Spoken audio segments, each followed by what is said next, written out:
Mesdames et messieurs, chers collègues et chers amis, je vais donc vous parler de la laïcité en France comme voie de la liberté, point d'interrogation.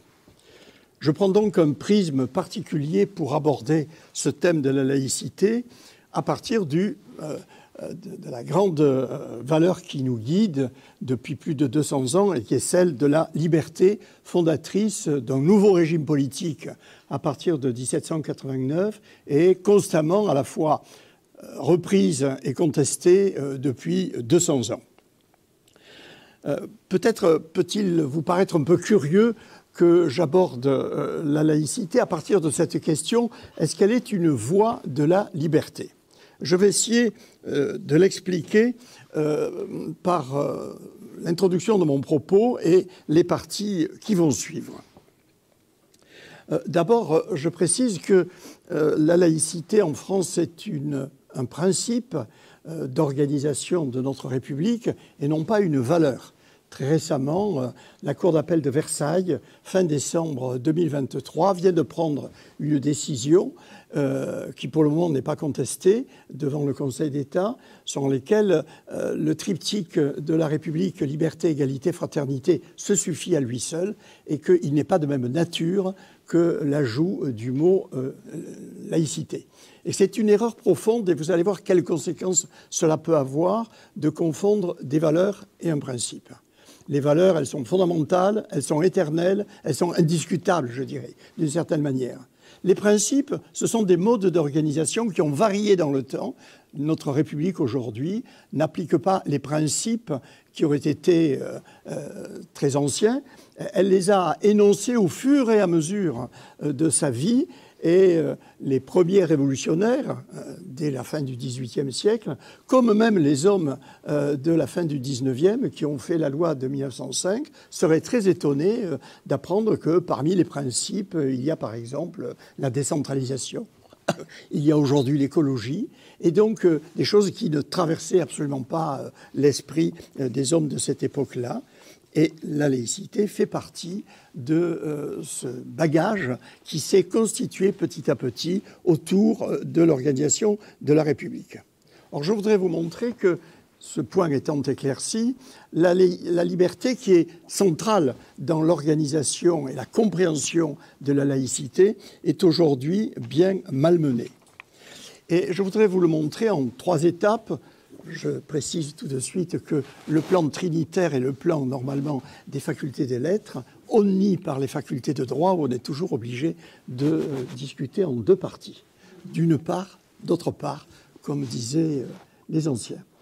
Alors, je le fais en 3 parties, pas pour sacrifier à une vision un peu hegelienne du monde, mais parce que je crois qu'il faut comprendre ces 3 temps pour comprendre les problèmes qui aujourd'hui nous saisissent à propos de la laïcité et de ce grand principe de laïcité par rapport à notre société.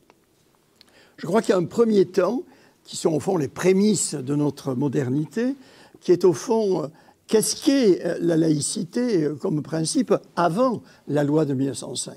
Qu'est-ce qui a précédé finalement cette maturation qui a produit la loi de 1905 ? Et vous allez voir qu'il y a un vrai conflit, un vrai combat qui s'est perpétué pendant à peu près tout le XIXe siècle, mais qui a déjà son origine au moment de la Révolution sur ce thème de la laïcité comme possible approche de la liberté. Un deuxième temps, on le verra, c'est celui où la loi de 1905 ayant été votée, je dirais les choses sont mises en place. Et on peut comprendre, en tout cas en tant que juriste et politiste, la loi à partir de ce principe de liberté, qui est de cette valeur de la liberté, qui structure la totalité de la loi, en tout cas qui en donne le sens profond.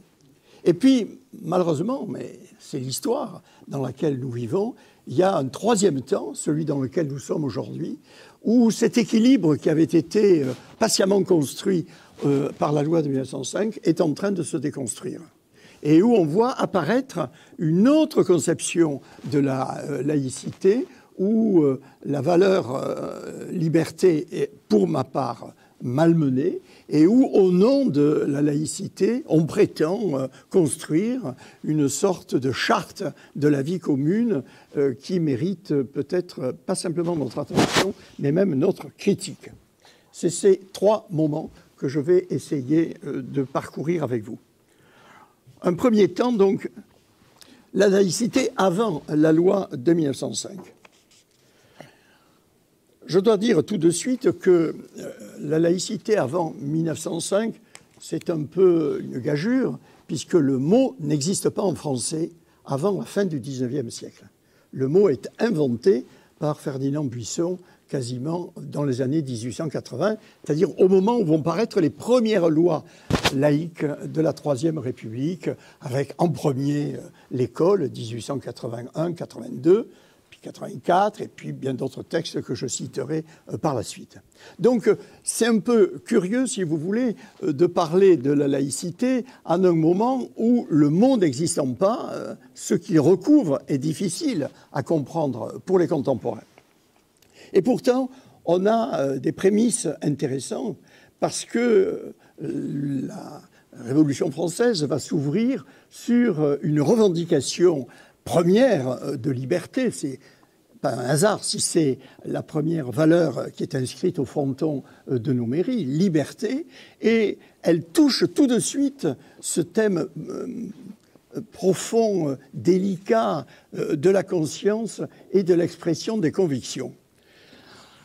Ce premier temps, il va être malheureusement détruit d'une certaine manière ou bousculé par les premières innovations législatives puis constitutionnelles qui vont parcourir non simplement la période de la Révolution, mais tout le XIXe siècle. Alors d'abord, ces prémices idéologiques, j'allais dire, d'une certaine manière, c'est ce moment auquel j'aurais aimé participer de la réunion des États généraux, où dès le début, on était en août 1789, se pose le problème, pour des raisons politiques notamment, d'écrire une grande déclaration des droits. Et à l'occasion de cette grande déclaration des droits, il y a évidemment un passage qui va être consacré à l'idée de liberté et plus même, très précisément, la liberté de religion, la liberté de croire ce que l'on veut. Et on peut s'imaginer ce spectacle où montent à la tribune des hommes comme Mirabeau, et puis un que vous connaissez peut-être moins bien, qui est un pasteur de Nîmes qui s'appelle Rabot-Saint-Étienne. Et Rabot-Saint-Étienne fait un discours qui est totalement organisé sur l'idée de liberté à propos de la Déclaration des droits, et notamment des droits de croire ou de ne pas croire, ou de croire différemment de la plupart des contemporains. Et je vous cite ce petit passage de Rabot-Saint-Étienne qui voit bien l'obstacle qui est finalement de conserver l'idée d'une religion officielle qui est le catholicisme. Et il dit « Messieurs », évidemment il n'y a pas de femmes à l'époque dans l'Assemblée, « Messieurs, ce n'est pas même la tolérance que je réclame. » Parenthèse, on vit à l'époque sous un édit qui date d'il y a quelques mois, qu'on appelle l'édit de tolérance, qui est de 1787. Mais, messieurs, ce n'est pas même la tolérance que je réclame, c'est la liberté. La tolérance, le support, le pardon, la clémence, idée souverainement injuste envers les dissidents, tant il est vrai que la différence de religion n'est pas un crime. La tolérance, je demande qu'il soit proscrit à son tour, et il le sera. Ce mot injuste qui nous présente, il parle des protestants, comme des citoyens dignes de pitié, comme des coupables auxquels on pardonne. Je demande donc, messieurs, pour les protestants français et les non-catholiques, il avait expliqué que c'était les juifs, ce que vous demandez pour vous, la liberté et l'égalité des droits. On ne peut pas être plus clair en ce tout début de la Révolution.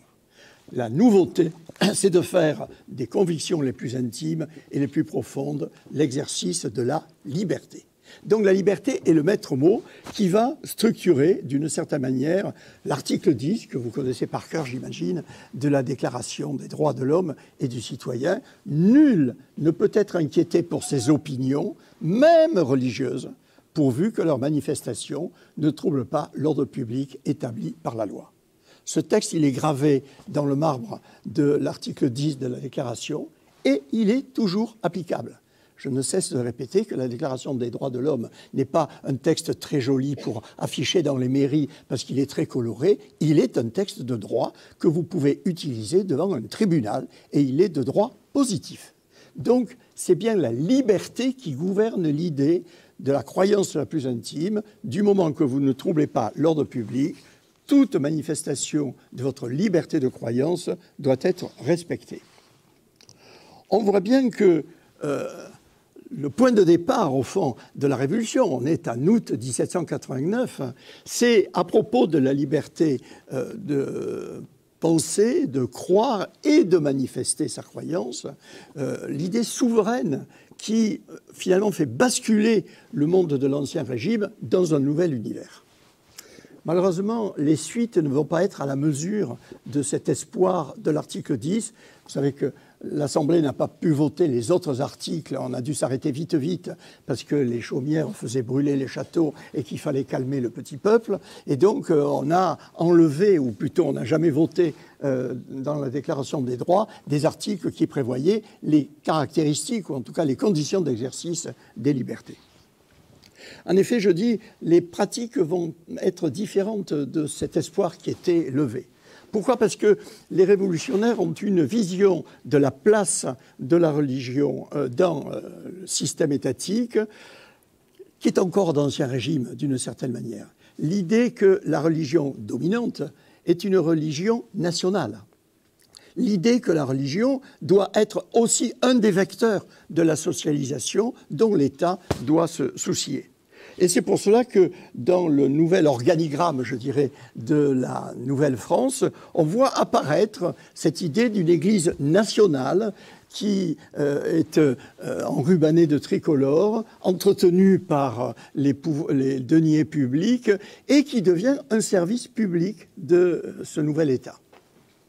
C'est à l'opposé, finalement, de cette idée que la pensée religieuse et les convictions font partie à la fois de l'intime et de la responsabilité de chacun d'entre nous.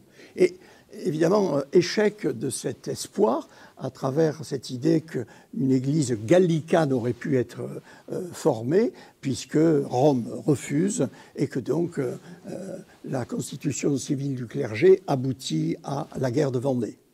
Alors il y a une deuxième carte que les révolutionnaires vont utiliser, qui est, à la manière de Jean-Jacques Rousseau, dont Robespierre était un vrai lecteur, d'inventer une religion civile qui n'aurait pas de dogme, finalement, de type vraiment religieux, une religion à la fois politique et spiritualiste, mais à laquelle tout le monde serait obligé d'adhérer. Parce que ce lien profond que la religion civile traduirait était nécessaire à la sûreté des lois. Et vous imaginez, c'est la fin de cette période, Robespierre, enrubanné de tricolore, avec une grande toge, portant dans les bras une gerbe de blé, montant une petite colline qui a été édifiée sur le champ de Mars, là où se trouve la tour Eiffel, et célébrant avec des chœurs à 4 voix la beauté du nouveau régime. Bon, ça ne durera pas longtemps et il perdra sa tête au sens propre et figuré quelques semaines plus tard. Et donc, existe d'abord l'idée d'un catholicisme national, à la manière des Anglais, et puis l'idée d'une religion civile au-dessus de toutes les religions. Et existe avec cela, au fond, l'idée d'une reconstitution, recréation d'une autre manière de penser la place de la religion dans l'État.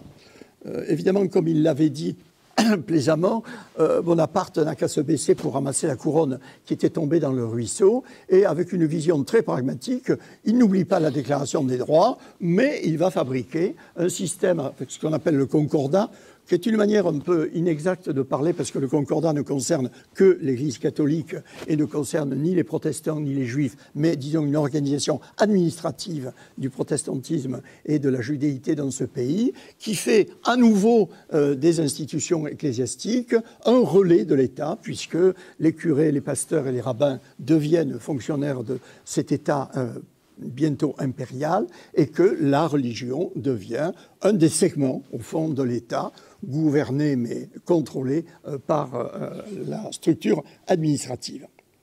Et donc là encore, nous avons une espèce de reflux vers une formule qui était celle, au fond, de la monarchie, associer étroitement la religion avec le gouvernement politique, et l'idée de liberté qui subsiste, puisqu'il y a des églises libres, notamment protestantes, dans tout le pays, l'idée de liberté s'étiole devant le fait que pour l'essentiel, pour 95% des Français, la religion est un des segments du nouvel État napoléonien.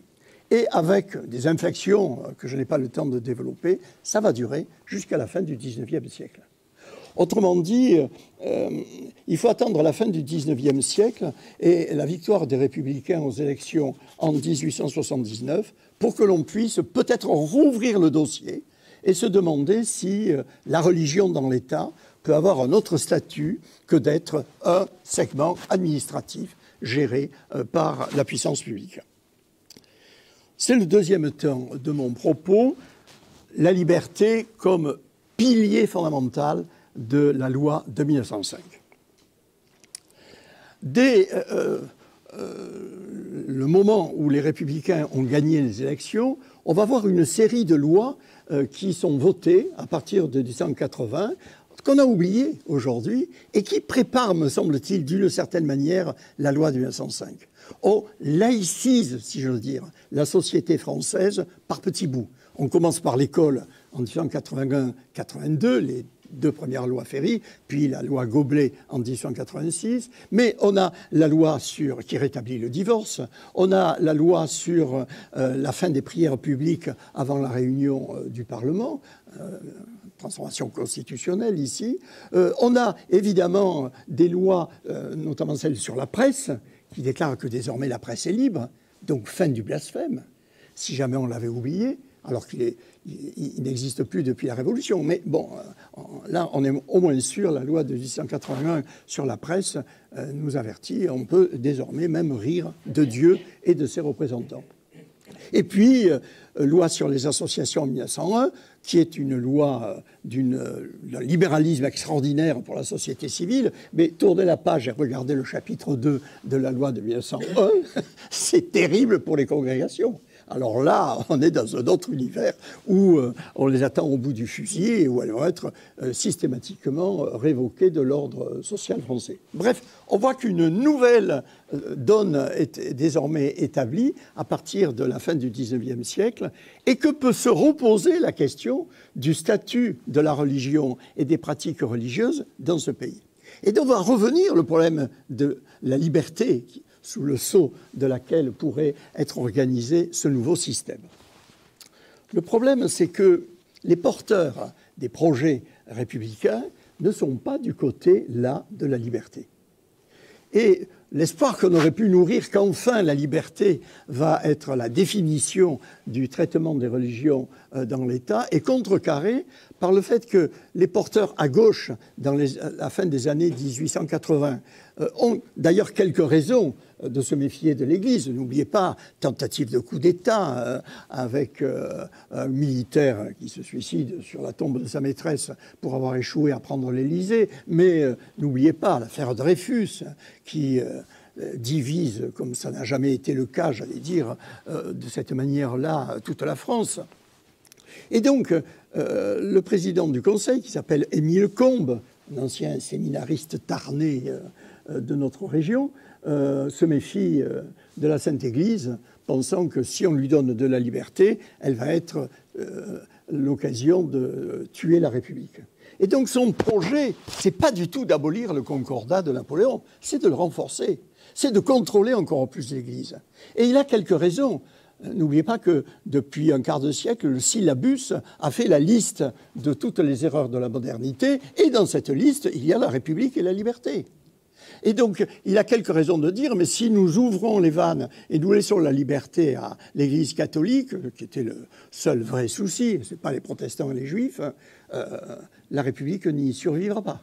Donc, au rebours de l'idée de construire un système à partir de la liberté, c'est au contraire à partir du contrôle et de la surveillance. Et le premier projet Combes, 1903, est un projet dans le sens de concordat de Napoléon renforcé. Combes perd le pouvoir, vous le savez, à la suite d'une malheureuse initiative qui consistait à contrôler si les militaires haut gradés allaient à la messe le dimanche. Et on a utilisé les francs-maçons pour aller faire le décompte à l'entrée de l'église de qui rentrait pour aller à la messe. Il doit démissionner. Et donc, un nouveau gouvernement est mis en place, dont le responsable de la commission parlementaire qui va étudier le projet, toujours en instance de règlement de cette question, n'est autre que Aristide Briand. Or, Aristide Briand n'est pas du tout sur la position de Combes. Pas du tout, et je dirais même à l'opposé. Et la commission parlementaire de 33 membres est composée à moitié, à part égale, de favorables et de défavorables à l'idée de liberté en matière de religion. Et tout va se jouer dans cette commission, puis un peu plus tard dans les débats publics à la Chambre des députés, le Sénat avalisera par la suite, sur ce thème central.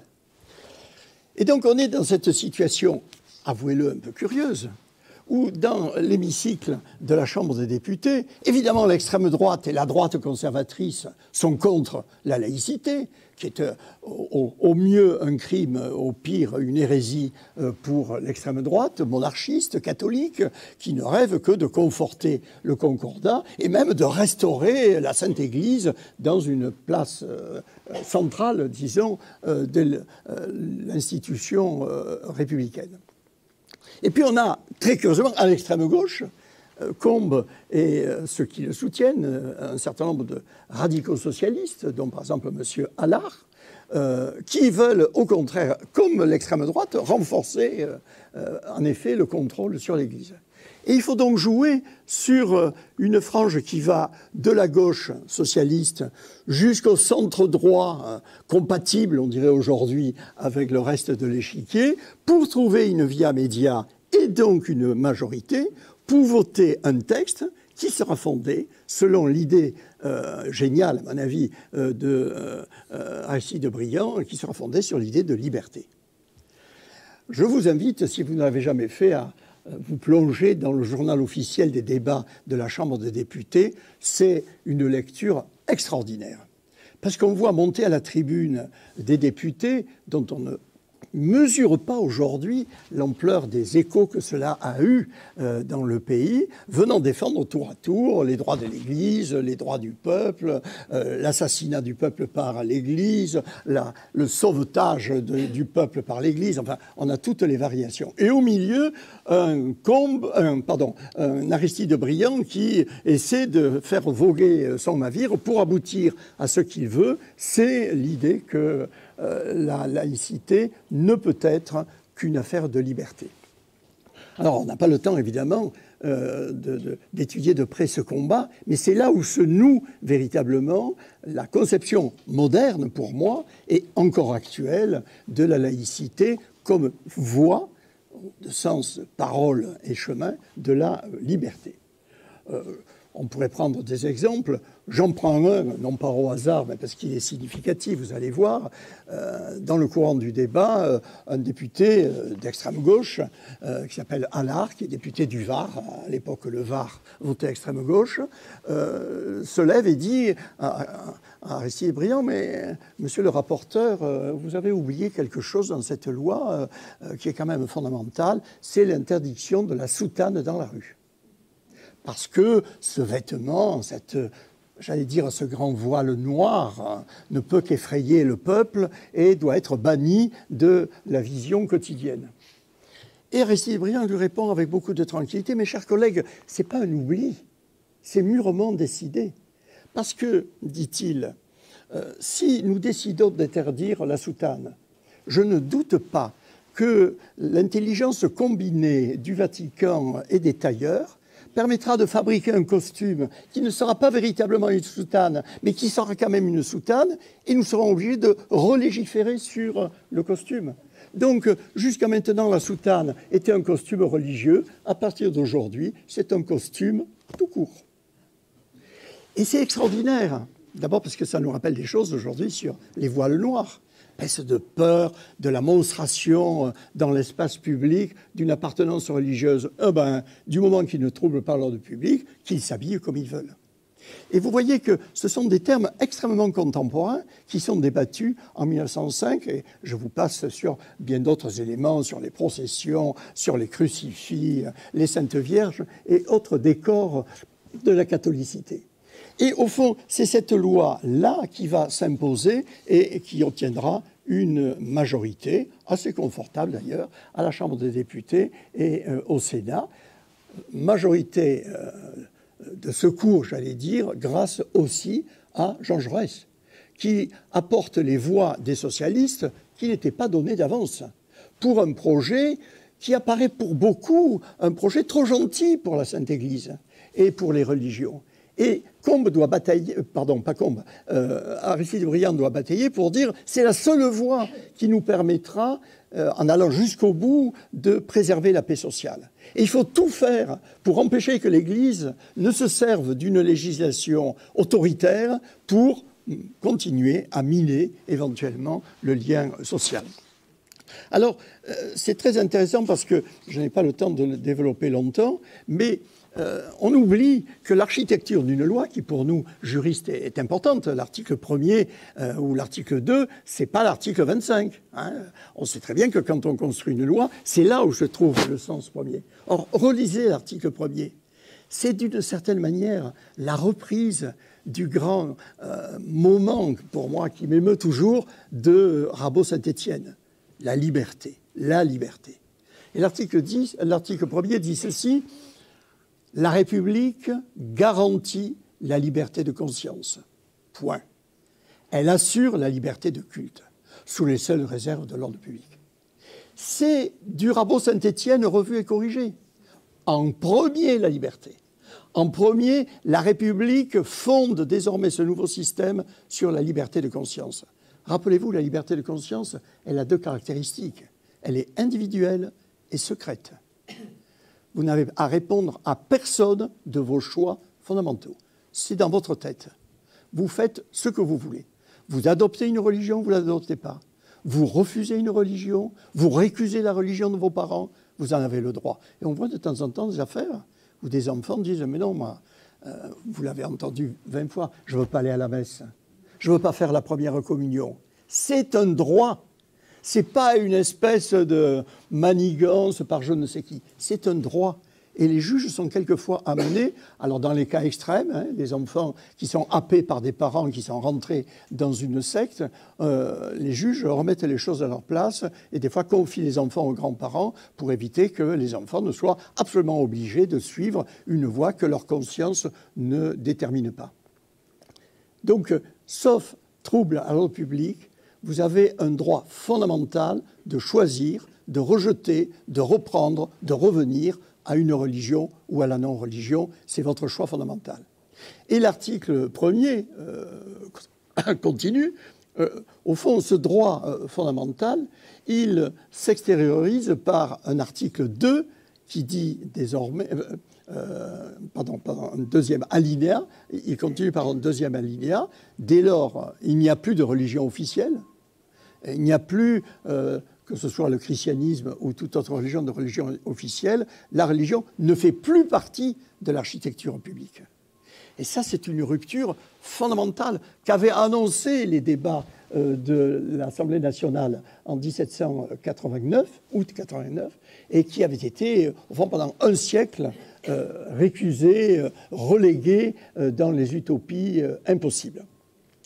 Très bien, mais l'article 1er qui affirme cette liberté totale de choisir ou de ne pas choisir continue donc par la République assure la liberté de culte sous les seules réserves de l'ordre public. Et là, on bascule dans un autre univers. La liberté de culte, à l'opposé, si j'ose dire, de la liberté de choix, c'est une liberté collective et publique. C'est-à-dire qu'on ne se contente pas de dire « vous avez la religion que vous voulez, mais gardez-la au fond de vous ».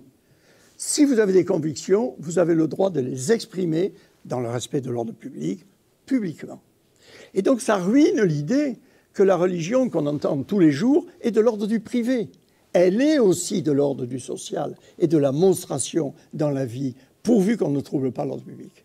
Ce qui, évidemment, permet de saisir une sorte d'équilibre, à mon avis génial, entre le fait que la liberté religieuse est à la fois ancrée au plus profond de notre conscience et en même temps une règle de la vie sociale. Et c'est ça que la République doit gérer, à la fois le respect des convictions les plus intimes et l'expression, pour autant qu'on ne trouble pas l'ordre public, de ces convictions. Et ce n'est qu'ensuite qu'il y a un article 2 qui nous dit « La République ne reconnaît, ne subventionne, et ne reconnaît, ne salarie et ne subventionne aucune religion. » Et ça, c'est le deuxième versant de la laïcité. La République n'a rien à dire sur les religions. Elle n'a rien à faire avec elles. Elle ne les paie pas, elle ne les aide pas à vivre, elle ne les patronne pas, elle est en dehors. Autrement dit, on crée une scène à deux plateaux. Il y a un plateau qui est celui de la vie collective et celui de la République, et un autre plateau qui est celui de la vie à la fois intime et des groupes et des collectifs qui se reconnaissent dans une religion. Mais entre ces deux plateaux, il n'y a pas de connexion, ni de pouvoir, ni d'inspiration, ni éventuellement de contrôle, sauf celui de l'ordre public. Et au fond, ces deux premiers articles de la loi de 1905, corrigés par une petite annotation, deuxième alinéa de l'article 2, c'est la création des aumôneries. On oublie qu'à ce moment-là, Aristide Briand dit « ben oui, nous n'avons rien à faire avec la religion. Nous ne paierons plus, nous ne reconnaîtrons plus, il n'y a plus de place officielle et il n'y a plus de financement. » Sauf la création des aumôneries. Pourquoi? Parce qu'il y a des endroits où les Français sont privés de liberté, ils ne peuvent pas aller à leur culte, et donc on ne peut pas admettre qu'ils soient privés de leur droit fondamental d'exprimer leur foi. Eh bien, puisqu'ils ne peuvent pas aller à la religion, on va amener la religion là où ils sont. Ces 4 endroits qui sont fermés, par définition, les internats, les prisons, l'armée et les hôpitaux. Et dans ces 4 lieux, on va envoyer des missi dominici, des envoyés du Seigneur, au sens propre du terme, qui vont venir assumer les rôles de gardiens de la foi, et, ce qu'on oublie, payés par la République. Les aumôniers dans ces 4 lieux sont des agents publics. Et récemment, il y a eu d'ailleurs un décret contre lequel l'Église catholique s'est pourvue, et merci Conseil d'État, elle a perdu, pour contester cette organisation, et surtout le fait que désormais, vous le savez, les aumôniers sont obligés, pour pouvoir être payés par la République, c'est-à-dire par vos impôts, d'être titulaires d'un diplôme d'université laïcité. J'enseigne moi-même dans un de ces diplômes. Et c'est assez drôle de voir là un curé, un pasteur, un rabbin, non, les rabbins, j'en ai pas, un imam, plancher pendant une année sous ma direction et passer un examen sans lequel ils peuvent continuer à exercer, mais ils ne sont plus payés par la République. Ils ne sont plus les envoyés de la République. Et je me rends compte que les 3 religions tiennent à ce que leurs aumôniers soient payés quand même. Hein. Ils n'aiment pas trop faire gratis, là. Donc, c'est intéressant de voir que, au fond, la loi de 1905 est une loi vraiment entièrement fondée sur l'idée de liberté, article 1er, avec ses conséquences, article 2, allant jusqu'à la mise en place des aumôniers.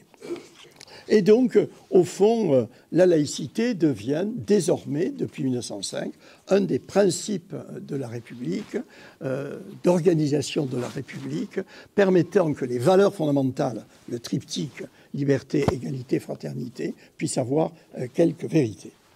Et c'est précisément, je vais en terminer par là, le 3e moment de ma présentation, c'est ce système-là, équilibré, malgré toutes les difficultés, et j'allais dire, Dieu sait s'il y a eu des difficultés pour faire adopter cette loi, puisque vous le savez, l'Église catholique n'y s'y est soumise que par la bande en 1924, en faisant inventer une association particulière qui n'a pas d'existence légale, qui est l'association dite diocésaine, mais jusque-là, elle refuse d'entrer dans l'application de la loi, ce qui me fait beaucoup rire quand j'entends des curés qui disent que l'Église catholique a toujours été laïque.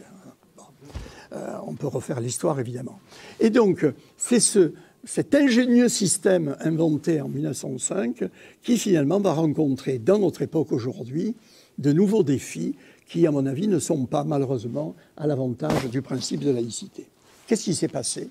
Il s'est passé une double transformation, et je vais être rapide. La première transformation qui est fondamentale, elle est politique. Et évidemment, la deuxième transformation, elle est juridique, et elle a une conséquence. La première transformation, elle est politique. C'est-à-dire qu'il y a un renversement dans les soutiens de la laïcité dans ce pays. Depuis, malheureusement, un événement qu'on peut presque dater, c'est 1989, l'affaire de Creil.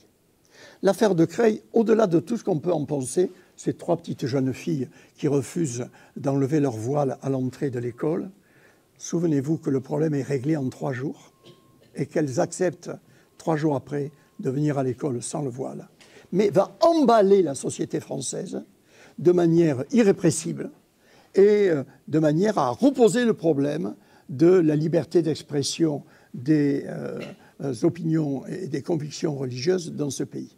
Et déborde largement le cas concret des élèves de l'école publique, dont on peut admettre que, en effet, pour protéger, comme l'avait fait Jean Zay d'une autre manière dans les années 30, les élèves, on puisse limiter leur droit d'expression religieuse. Mais ça va aller bien au-delà. Ça va remettre en cause l'idée même de la laïcité comme organisation de la liberté. Et pourquoi je dis que c'est un renversement politique? Si vous êtes quand même comme moi, je vois quand même quelques cheveux blancs, je ne me sens pas tout seul, mais enfin moi je les ai depuis 25 ans, l'âge de 25 ans, il se trouve que cette situation n'est pas simplement un débat avec des juristes sur le rôle du Conseil d'État, des juges administratifs, des chicayas auxquels personne ne comprend. Non, ça devient emblématiquement un colloque dont la France a le secret sur le lien social. Et c'est très intéressant de voir qu'à l'occasion de cette question, il y a un renversement d'alliance. Pour la première fois, le principe de laïcité, qui avait été continuellement soutenu par les républicains, en tout cas depuis 1905, qui était d'une certaine manière l'œuvre des révolutionnaires, dont les contestataires du régime antérieur, devient l'apanage de la droite la plus classique. Est-ce que vous vous souvenez du discours de M. Chirac, de la commission Stasi, du discours de M. Barouin à l'Assemblée nationale, où tout d'un coup on découvre que la droite la plus classique est laïque et s'emballe pour la laïcité, devant une gauche médusée qui a perdu la parole, qui ne sait plus que dire, et qui fait que la droite devient presque le porteur légitime du principe de laïcité. Et on va pire. Le pire, c'est l'extrême droite. L'extrême droite qui, avec M. Le Pen, était sacrément, j'allais dire, bretonne, Jeanne d'Arc et oriflamme des paroisses dans les manifestations, se convertit à la laïcité avec la fille, avec Marine Le Pen. Plus laïque que moi, tu meurs. Bien sûr, on comprend que derrière ce discours, il y a autre chose. On comprend qu'il s'agit d'abattre à vue les musulmans. Et la partie de l'émigration qui gêne, en tout cas qui sert de point d'appui à la rhétorique du Front National, devenu Rassemblement National. Bref, il y a quelque chose qui est de l'ordre d'un séisme, qui fait que la gauche se trouve dépossédée du thème qui l'avait fédéré jusque-là, et que la droite s'invente une nouvelle légitimité avec la laïcité, y compris avec l'extrême droite. Et ça continue aujourd'hui. Et évidemment, ce n'est pas la laïcité d'Aristide Briand. Ce n'est pas la laïcité liberté. C'est exactement l'inverse. Une laïcité posée comme une sorte de dogme auquel il faudrait se soumettre, qui édicterait un certain nombre d'items sur lesquels il faudrait cocher toutes les cases, sans quoi on n'est pas un bon Français. C'est-à-dire que, je ne sais pas s'il se retourne dans sa tombe, le contraire de ce que Aristide Briand avait patiemment construit. Et la laïcité, qui était un souffle de liberté, devient désormais une occasion de contrainte. Et il faut pouvoir, dans tous les cas, dire si on est vraiment laïque. Il faut donner des preuves de sa laïcité. Il faut tenir un discours et un comportement laïque, sans quoi on est récusé. Mais c'est le contraire de ce que, non simplement, Rabot Saint-Étienne avait imaginé en 1789, mais ce que Combes avait combattu en 1905 et que Aristide Briand avait essayé de mettre en place. Et donc, évidemment, et je conclus par cela, ce renversement politique, c'est le deuxième élément, se traduit par une nouvelle production juridique.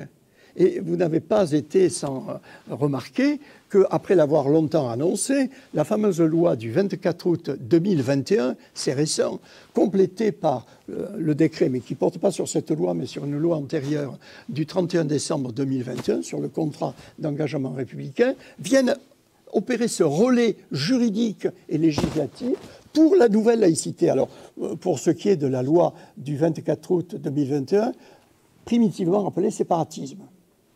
Jusqu'au moment où on a dû dire quand même aux conseillers du président que la séparation, c'était pas mal en soi, que la loi de 1905, c'était la loi sur la séparation des églises et de l'État. Que donc lutter contre le séparatisme, c'est peut-être une erreur. Donc c'est devenu loi renforçant les principes de la République. Et le Conseil d'État, qui a l'art de la finesse, dit « Non, non, vous ne renforcez pas les principes. Ils n'ont pas changé les principes. Vous renforcez le respect dû aux principes. » Ça, c'est tout le Conseil d'État. Et donc, si vous lisez cette loi sur le renforcement du respect dû aux principes de la République, d'abord, vous serez étonné, c'est une production énorme. Hein. Tous les pans de la vie sociale sont envisagés dans cette loi. Je me permets de les donner parce qu'on l'oublie. Dans cette loi, il est question, les chapitres suivants sont sur le service public, l'économie, l'égalité des genres, la haine en ligne, c'est nos étranges lucarnes, la famille, les sports, le libre exercice des cultes, l'ordre public, la police des cultes, l'outre-mer et l'école privée. Cherchez dans le lot, vous trouverez quelque chose. C'est tout mélangé. Et on voit que ce qui structure finalement la totalité de ces articles, c'est l'idée qu'on revient au contrôle. On revient à une version autoritaire dans la manière dont l'État va régenter. Alors dans certains cas, à bon droit, j'y souscris. C'est sûr que quand il y a des dérapages, des troubles en l'ordre public, il faut être sans état d'âme. Mais quand je lis les articles qui concernent le libre exercice des cultes, et que j'apprends qu'aujourd'hui, quand vous fondez une association cultuelle, il faut que vous refassiez la demande tous les 5 ans, alors qu'il n'y avait pas de limite. Les paroisses d'aujourd'hui, elles ont été fondées en 1905. Et ça marche. Et que là, tous les 5 ans, le préfet peut dire c'est pas tout à fait conforme, refaites-moi la copie, sinon on ne vous donnera pas l'autorisation d'exister. Alors évidemment, le texte juridique ne parle pas d'autorisation. C'est simplement une conformité à la loi. Comprenne qui voudra. Et vous voyez comment, subtilement, enfin pour ceux qui ne veulent pas lire, on revient à une conception quasiment d'autorisation. C'est plus une liberté d'exercer le culte, c'est une activité contrôlée et donc autorisée, entre guillemets, hein, même si juridiquement on ne le dit pas comme ça, par l'État. Et le décret, alors je passe évidemment largement, je poserai des questions éventuellement, le décret du 31 décembre 2021 sur le fameux contrat d'engagement républicain qui vous oblige, moi en tant que président d'association, j'ai dû signer évidemment, à contre-cœur mais je l'ai fait, si vous demandez une subvention, il faut que vous montriez patte blanche. Il faut que vous prouviez que vous êtes un bon laïc. Mais qu'est-ce que c'est cette laïcité qui devient désormais un passeport pour pouvoir accéder à tel ou tel avantage ou telle reconnaissance? Donc, je conclus, j'espère avoir à peu près respecté les temps, je conclus en disant, au fond, on a traversé une histoire assez curieuse. Elle commence par la liberté, elle finit en principe par la liberté, mais désormais sous contrôle. Une liberté qui, j'espère, va se maintenir, va peut-être même reprendre vigueur, mais qui est obérée par une opinion publique, travaillée aujourd'hui par les pensées les plus conservatrices et les plus extrémistes à droite de notre société, comme des pensées légitimes, qui fait de l'expression de ce qui est le plus intime chez nous, la conviction sur l'au-delà, l'objet d'un contrôle de l'État. Alors j'ai un peu noirci le tableau, évidemment, parce qu'il faut toujours prévoir ce que les textes ne disent pas. Et je termine par une anecdote, si vous voulez, qui est judiciaire.